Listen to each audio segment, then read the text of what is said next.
ত্রয়োদশ জাতীয় সংসদ নির্বাচন আসন্ন ফেব্রুয়ারি 12 তারিখে হচ্ছে। সেই ক্ষেত্রে সাংবাদিকদের পর্যবেক্ষণ কার্ডের বিষয়ে যে অনলাইনে যে একটা জটিলতা দেখা যাচ্ছে, সেই ক্ষেত্রে করণীয় কি সাংবাদিকদের জন্য? আমার জেলা উপজেলা লেভেলের কিছু কিছু সাংবাদিক, কিছু কিছু না, অধিকাংশ সাংবাদিকেরা তারা অনলাইনে যে সিস্টেম করেছে নির্বাচন কমিশন, এই সিস্টেমে আবেদন করতে সেই সাংবাদিকগুলো ব্যর্থ হচ্ছে। তবে আমি রিটার্নিং কর্মকর্তা নির্বাচন কমিশনকে আমি বিশেষভাবে অনুরোধ করব, যে সকল সাংবাদিক যারা মূলধারা সাংবাদিক, প্রতিষ্ঠানের কর্তৃপক্ষর প্রত্যয়ন প্রেস কার্ড এগুলো সঠিক যদি হয়ে থাকে, সেইগুলোর কার্ড যাতে প্রেস কার্ড, পর্যবেক্ষণের কার্ড এগুলো যাতে সহজভাবে পাই, সেই ব্যবস্থা আপনারা করুন। তাহলে এতগুলো রিকমেন্ড দিলে, এতগুলো মানে জটিলতা থাকলে তারা তো আপনার আবেদন করতে ব্যর্থ হবে। যে প্রতিষ্ঠান, আমি ইতিমধ্যে দেখছি যে প্রতিষ্ঠানের ওখানে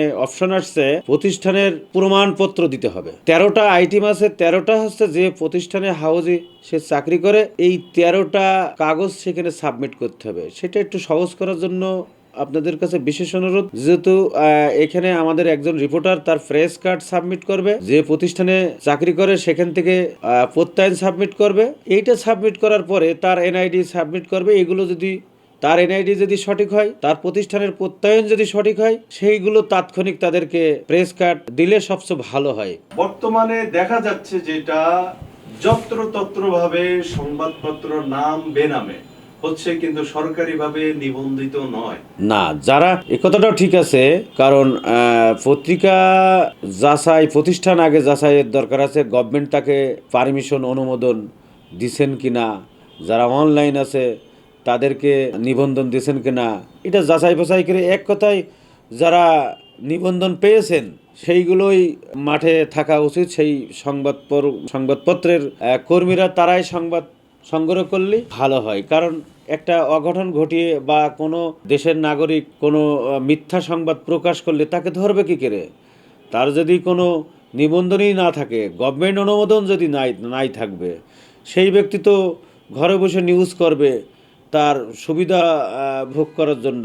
তো এখানে তো গভর্নমেন্ট প্রশাসন তাকে কোনোভাবেই তাকে ধরতে পারবে না। যেমন আমরা গভর্নমেন্টের প্রিন্টের অনুমোদন, অনলাইনের অনুমোদন গভর্নমেন্ট থেকে আমরা পেয়েছি, আমরা সেই অনুযায়ী আইন ফলো করে আমরা ছাপাখানা আইনের নিয়ম অনুসারে আমরা পত্রিকা প্রিন্ট ও অনলাইন নিউজগুলো ধরে থাকি। নির্বাচন কমিশন যেখানে সংবাদপত্রের নিবন্ধনের বৈধতা ব্যাপারটা চাচ্ছে, সেই ক্ষেত্রে কি এটাকে ভালো হচ্ছে না? যারা নিবন্ধন না কিন্তু সাংবাদিক বলে পরিচয় দিচ্ছে, সংবাদপত্রের সম্পাদক বলে পরিচয় দিচ্ছে, ওই ক্ষেত্রে বিশেষে কি এই নিবন্ধিত আছে কিনা সেই পত্রটা ছাওয়াটা কি যুক্তিযোগ্য না? এটা শতভাগ যৌক্তিক আছে। নির্বাচন কমিশন এই একটা ভালো উদ্যোগ নিয়েছেন যে আসলে অনেকগুলো ভুইফুল সাংবাদিক অনলাইনে বা হটলাইনে তারা আবেদন করবে, এটা ঠিক না। নিবন্ধন আছে কিনা বা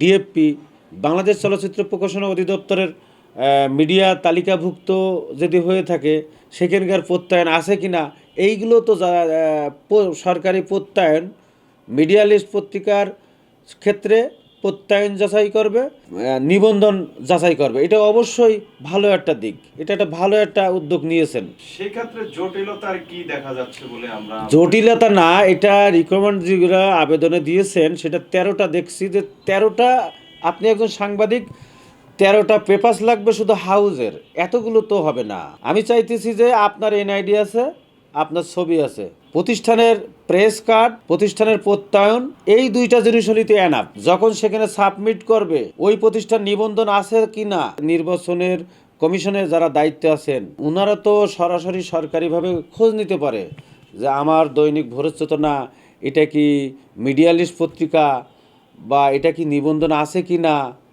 বা আরেকটা অনলাইন পত্রিকা সেটা নিবন্ধন আছে কি না। এই বিষয়ে তো তারা গভর্নমেন্ট টু গভর্নমেন্টের কাছে, অফিস টু অফিসই তারা খোঁজখবর নিতে পারে। যে কোনো খোঁজখবর নিয়ে দেখবে যে এটা বৈধতা আছে, সেইটার রিপোর্টারের কার্ড তাকে প্রদান করবে। তো বাংলাদেশে হাজার হাজার সাংবাদিক, সেক্ষেত্রে এতগুলা যাচাই বাছাই করা তাদের পক্ষে সম্ভব হচ্ছে না বলেই তারা পরীক্ষা করে বা হয়তো এই সংবাদপত্র ঠিক আছে কিনা এই বা নিবন্ধন কিনা, এই কারণেই তো তারা ব্যাপারটা চাচ্ছে বলে আমি মনে করি। না না, পেপারটা চাচ্ছে ঠিক আছে, আমি আমি আমি আমি চাইতে পারে, মনে করেন যে চাইতে পারে একটা জিনিস, প্রত্যয়ন। আমার গভর্নমেন্ট থেকে, তথ্য মন্ত্রণালয় থেকে আমার ভোরের চেতনা যে প্রত্যয়নের পেপারসটা দেছে, চাইলে সেই প্রত্যয়নটা আমি দিতে পারি, এটা ঠিক আছে। আমার কাছ থেকে প্রত্যয়ন নেবে একজন রিপোর্টার, আমার কাছ থেকে প্রেস কার্ড নেবে একটা রিপোর্টার, আমার কাছ থেকে আপনার যে আমার নিয়োগ আছে কিনা সেই বিষয়ের উপর একটা প্রত্যয়ন নেবে। ইভেন আমার পত্রিকার যে বৈধতা আছে কিনা সেই বৈধর একটা সরকারি মিডিয়া লিস্ট পত্রিকার তালিকার যে আপনার প্রত্যয়ন দেয় ডিএফপির থেকে, বাংলাদেশ চলচ্চিত্র প্রকাশনার থেকে একটা প্রত্যয়ন দেয়, 6 মাস পর পর একটা করে প্রত্যয়ন দেয়।